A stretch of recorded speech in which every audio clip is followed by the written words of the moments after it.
दोस्तों नमस्कार। दोस्तों इस समय महाराष्ट्र में नई सरकार का गठन हो चुका है और नई सरकार के गठन के बाद नागपुर में इस समय विधानसभा का विशेष सत्र अधिवेशन शुरू है। इस अधिवेशन में महामहिम राज्यपाल के अभिभाषण पर चर्चा के दौरान वसई नालासोपारा के दोनों ही विधायक ने वसई और नालासोपारा की विभिन्न समस्याओं को लेकर विधानसभा में आवाज उठाई है और विधानसभा के माध्यम से वसई विरार की समस्याओं का निराकरण हो ऐसी सरकार से मांग की है। वसई विधायक स्नेहा दुबे पंडित ने जहां वसई विरार में मेट्रो जो है उस पर जोर दिया, मेट्रो लाया जाए उसके ऊपर जोर दिया। साथ ही साथ महाराष्ट्र शासन में मई महीने में जिस तरह से एक जीआर निकाला गया था, 1 मई 2024 के बाद जन्मे बच्चे के नाम के साथ उसकी माता का नाम कंपलसरी किया गया था, अनिवार्य किया गया था। तो इसमें आपको बता दें कि ये इस तरह का जो मांगनी थी उसमें कहीं ना कहीं स्नेहा दुबे पंडित भी ये मांगनी करते आ रही थी और उन्होंने इसका जिक्र करते हुए ये लागू करने के लिए सरकार का धन्यवाद प्रस्ताव पारित किया। साथ ही साथ उन्होंने ये मांग की कि इसके पहले के भी यानी कि हर एक महाराष्ट्र के नागरिक के नाम के साथ उसकी माता का नाम जोड़ा जाए, इस पर भी विचार किया जाए। उन्होंने ये मांगनी भी की। बात करें राजन नाईक नालासोपारा विधायक की, तो उन्होंने खासतौर पर आरओबी रेलवे ओवरब्रिज उसकी डिमांड रखी। 4 जगह के उन्होंने नाम चिन्हित करके रेलवे ओवरब्रिज बनाए जाने की मांग की और 41 बिल्डिंगों का जो मामला था उस पर भी उन्होंने विधानसभा में अपनी आवाज उठाते हुए 41 बिल्डिंगों पर हुई कार्यवाही को लेकर वहां अपनी बात रखी। तो वीडियो में आगे सुनिए क्या कुछ कहना है दोनों ही विधायकों का। नमस्कार, जय हिंद, जय महाराष्ट्र।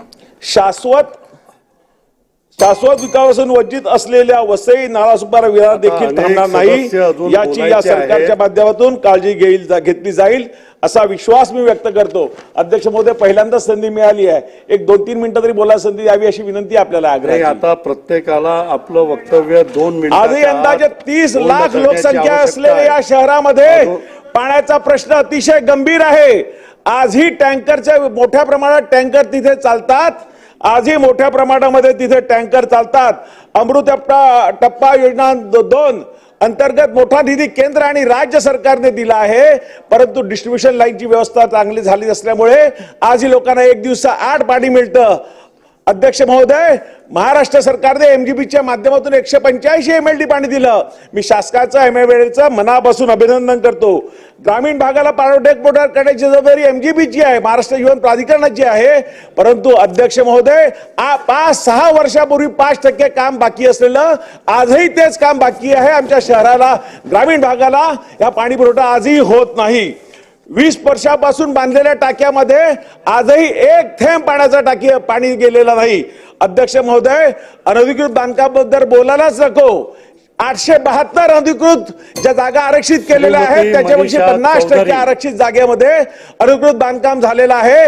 इथली जनता नागरी सोयी सुविधेपासून वंचित राहणार आहे। अध्यक्ष प्रधान करोडो लोकांना घरं देतात, आमच्या इथे गरिबाची घरं तोडण्याचं चाललं आहे।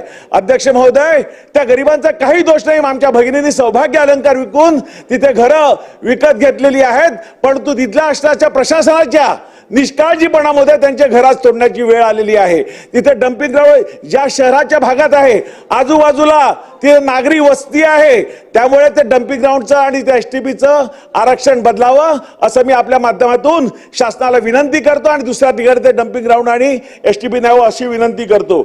अध्यक्ष महोदय, बोलण्यासारखे विषय खूप आहेत, आम्हाला 1 मिनिट अजून द्यावा अशी मी विनंती करतो। वाहतुकीची प्रचंड कोंडी अध्यक्ष महोदय आहे। आमच्याकडे 4 ब्रिजची रेल ओव्हरब्रिजची अत्यंत आवश्यकता आहे।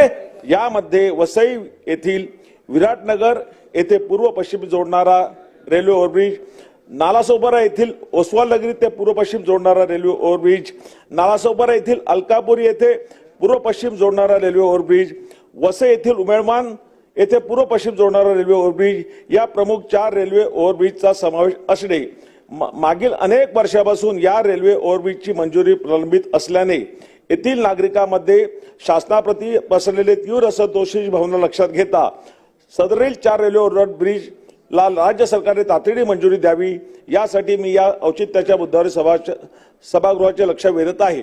धन्यवाद. सक्षमतेसाठी शासनाने राबवल्या. शासनाने 4थे महिला धोरण जाहीर केले आणि मला एक महिला म्हणून आणि चळवळीतली कार्यकर्ती म्हणून प्रचंड अभिमान आहे की आपल्या देशातलं महाराष्ट्र हे एकमेव आणि पहिलं राज्य आहे की ज्यांनी कायदेशीररित्या मातृत्वाचा सन्मान केलेला आहे. 1 मे दिनांक 2024 नंतर जन्माला आलेल्या प्रत्येक बाळाच्या नावामध्ये आईचे नाव वडिलांसोबत लावण्याचा हा निर्णय हा पूर्ण देशाकरता पथदर्शी आहे. तसंच आर्थिक सक्षमतेबरोबर सामाजिक सक्षमता आणि सामाजिक समता प्रस्थापित करण्याच्या दृष्टीने सरकारने उचललेलं हे महत्त्वाचं पाऊल आहे. या मागणीसाठी अनेक वर्ष विविध मार्गांनी आंदोलनं करणाऱ्या आणि शासनाकडे पाठपुरावा करणाऱ्या माझ्यासारख्या कार्यकर्त्यांची स्वप्नपूर्ती या निर्णयाने झालेली आहे आणि त्यामुळेच मी राज्यातल्या सर्व मातांच्या वतीने शासनाचे आभार मानते आणि 1 मे 2024 पूर्वी जन्मलेल्या मुलांच्या नावामध्येही आईचे नाव लावण्याचा विचार शासन नक्की करेल अशी अपेक्षा बाळगते. अध्यक्ष महोदय, माननीय राज्यपाल महोदयांनी त्यांच्या अभिभाषणामध्ये मुंबई पुणे मेट्रो प्रकल्पाचा उल्लेख केला. मेट्रोमुळे निश्चितच प्रवाशांचा प्रवास सुकर होणार आहे, वेळ वाचणार आहे आणि महाराष्ट्राच्या विकासाला चालना मिळणार आहे, गती मिळणार आहे. अध्यक्ष महोदय, मला या निमित्ताने एक विनंती करायची आहे की विरार, नालासोपारा, वसईमध्ये गेल्या अनेक वर्षामध्ये खूप लोकसंख्या वाढलेली आहे आणि तेथली लाखो लोक हे आपल्या उपजीविकेसाठी मुंबईमध्ये रोज प्रवास करत असतात लोकलने.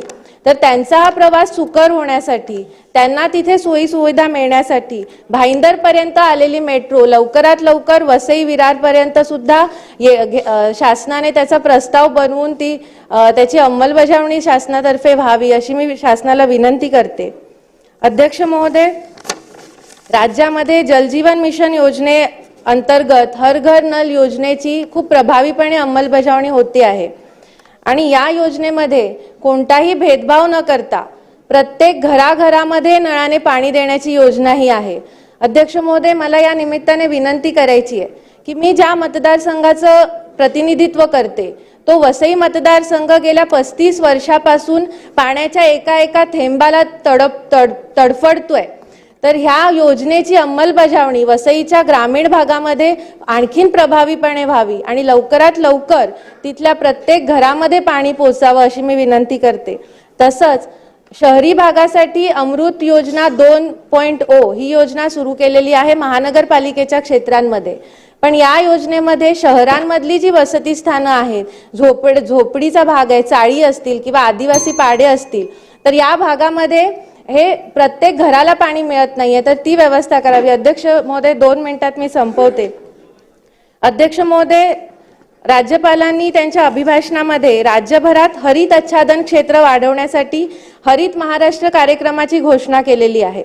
मला या निमित्ताने सांगावं वाटतं की आमच्या वसईमध्ये खूप सुंदर हरितपट्टा आहे आणि हा हरितपट्टा वाचवण्यासाठी मी, माझे वडील, त्यावेळेचे तत्कालीन आमदार श्री विवेक पंडित आणि तिथले वसईकर जनता गेली अनेक वर्ष वेगवेगळ्या माध्यमातून आंदोलनं करत होतो आणि या आंदोलनं दडपण्यासाठी त्यावेळेचं जे काँग्रेस सरकार होतं त्यांनी अमानुष लाठीचार्ज केले, अनेक प्रकार केले होते.